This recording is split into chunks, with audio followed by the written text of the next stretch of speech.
டேய் பாத்து வா, இந்த இடத்துல ஏதோ தண்ணீர்னால ஆபத்து இருக்கான். சரி. என்ன ஆபத்தா இருக்கும்? என்ன சொல்லிட்டு நீ மாட்டிக்கிட்டியாடா? நீங்க மறக்காம லைக் போட்டுருங்க. சுபாஷே, சுபாஷே, ஏதோ சவுண்ட் கேக்குது. என்ன கண்ணாடி பறக்குது? டேய் வெங்கட், காப்பாத்துடா. என்னடா எல்லாரும் செத்ததுக்கு அப்புறம் தான் கண்ணாடி பார்க்க சொல்லுவாரு பையன், உன்னை சாகிறதுக்கு முன்னாடி அடைச்சிட்டாங்க. டேய் நான் உள்ள மாட்டிக்கிட்டு இருக்கேன், உனக்கு காமெடி கேக்குதா? டேய் விடுடா, கண்ணாடி பாக்ஸ் உள்ளதான மாட்டினேன். நான் கூட ஏதோ உயிர் போற அளவு பிரச்சனை நினைச்சுக்கிட்டேன். ஆகா, தண்ணி ரொம்ப ஆரம்பிக்குது. உன் வாயில இடி உழுக.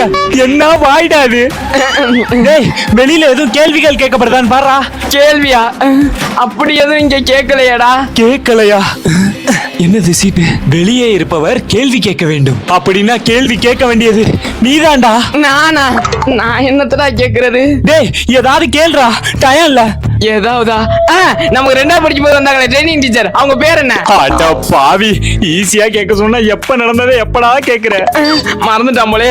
கொண்டையில் தாளம்பூ, நெஞ்சிலே வாழைப்பூ, கூடையில் என்ன பூ, கூடையில் என்ன பூ? Khushbu, Khushbu teacher correct. அடுத்த கேள்வி அது ஈஸியா கேள்றா. கேக்குறேன். 1+1 எவ்வளோ?